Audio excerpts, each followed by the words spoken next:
शुभ कर्म किए नहीं, भगवान भजा नहीं, तो पिछले जन्म जन्म की जो आपके शुभ संस्कार थे या जैसे भी थे उनको यहाँ पर भोग लिया। अच्छे पुण्य थे तो अच्छी संतान होगी, पोता पोती होगी, कार कोठी होगी, ये तेरी पिछली ही मलाई थी, पिछले ही संस्कार थे तेरे जन्म जन्म के।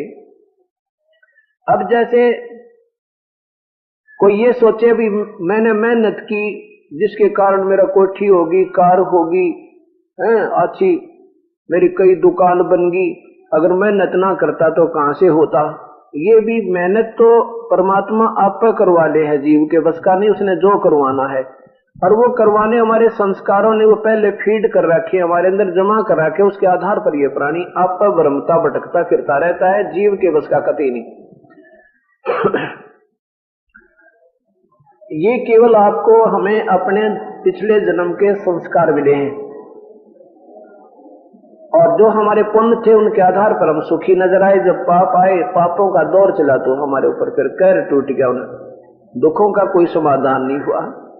अब जैसे हमारा स्वाभाविक इच्छा है हर एक इंसान की कि मेरे पास भी कार हो, मोटरसाइकिल हो, बढ़िया कोठी हो, कौन नहीं चाहता,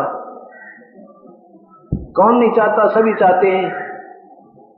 और मेहनत की बात रही, मेहनत मजदूर सुबह से लेकर शाम तक टोकरी ढोए, कस्सी का काम करे, जमींदार सुबह से लेकर शाम तक, रात का बेरा ना दिन का पता नहीं, और इतनी मेहनत करे और उसके पास बनवाने कोई झोंपड़ी भी ना डले, कोई मकान भी नहीं बन सकता, बेचारे पर सारा जीवन बीत जाए, क्योंकि उसके भाग में पिछले पुण्य नहीं है, और जिसके कारण वो मेहनत भी कर रहा फिर भी व्यर्थ हो रही है। और एक दुकानदार है, मनमाने से हमने 2000 की इनकम करके ले जाता है, एक अधिकारी है हर महीने वो 10,000 रुपये लेता है और फली फोड़ता नहीं, थोड़ा सा अपना बैठा रहता है, कोई मेहनत व काला काम भी को नहीं। और ऐसे फैक्ट्री का मालिक है, मनमाने 2 लाख रुपए रोजाना की कमाई है उसकी, अर्थात तो बैठा रहता है।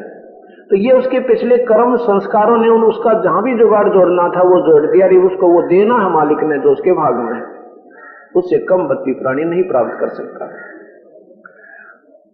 अब जैसे दूसरे समझिए कि हर इंसान की शादी होती है, हर बच्चे की पहली तमन्ना होती है कि परमात्मा लड़का हो जा, स्वाभाविक होता है ये, कुछ ऐसी हमारे अंदर एक भरी हुई है एक प्रेरणा। हम लड़की के बजाय लड़के को ज्यादा महत्व देते हैं, जबकि संत दृष्टि से ये भी गलत है। हमने लड़के और लड़की में कतई फर्क नहीं चाहिए। परमात्मा ने लड़की दे दी, बहुत अच्छी बात है, अपने पाले पोस से उन्हें कामयाब कर, लेकिन भक्ति पर जरूर लगा दे। अब लेकिन हमारी जो आस्था आम व्यक्ति की धारणा ये होती है कि लड़का हो, और लड़का होता नहीं, लड़की हो जाती है पहली, फिर इच्छा होती है भगवान दूसरी तो लड़की जरूर हो, लड़का जरूर हो, मालिक अवश्य लड़का हो, और वो भी लड़की हो जाती है। फिर आस्था रहती है कि तीसरा तो लड़का हो परमात्मा, और वो भी लड़की होगी।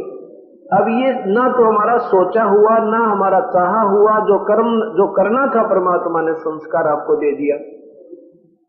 तो अब ये क्या, इससे क्या निष्कर्ष निकालना हमने कि जो भी सफल मान रहे हैं अपने जीवन में कि मेरा बेटा बेटी होगी, कार कोठी होगी, पोते पोती होगी, तो मेरा जीवन सफल हो गया। अगर वो भक्ति नहीं करके गया तो जीवन खो दिया उसने, तो बर्बाद कर दिया अनमोल जीवन को, जिसकी कोई कीमत नहीं। एक श्वास की कीमत इतनी है इस मनुष्य जीवन की कि अगर इससे हम ये सत भक्ति करें तो एक श्वास की कीमत 3 लोग तक पासेंग रख दे और 14 लोग चढ़ा दे एक पालड़े में। ये एक श्वास के सीमेंट का कीमत उस पालड़े में रखे हुए 14 लोगों से भी ज्यादा है। और ना बिरा कितने सांस खो दिए उसने पूरे जीवन के, तो वो तो कंगाल हो गया, फिर 84 में पशु बनेगा, नरक में डाला जाएगा।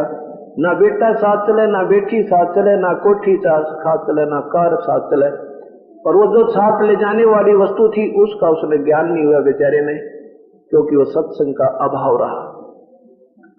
इसलिए सत्संग के अंदर आना बहुत जरूरी होता है। तो कहने का भाव ये कि पहले तो कोई भक्ति करके राजी ना, और करते हैं जिनकी आस्था विचारों की पिछले पुण्य कर्म है उनको रास्ता मिल नहीं रहा, और वो मेहनत भी करते हैं।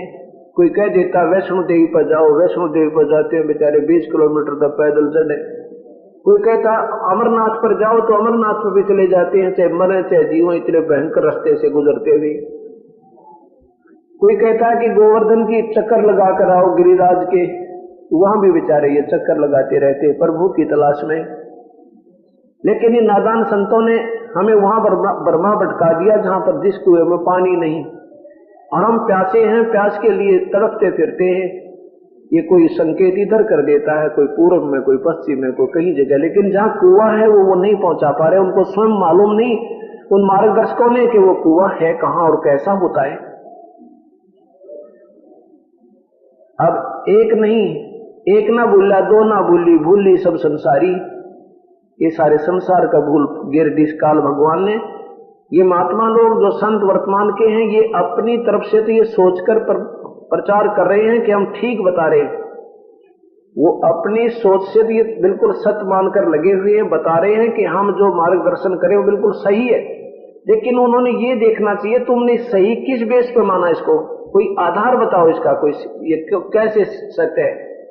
तो निराधार वस्तु सत्य मानकर उसका प्रचार कर देना, आप भी गुमराह और औरों को भी नरक में डाल रहे हैं।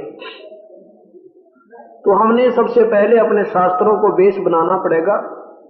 ये संविधान है परमात्मा का,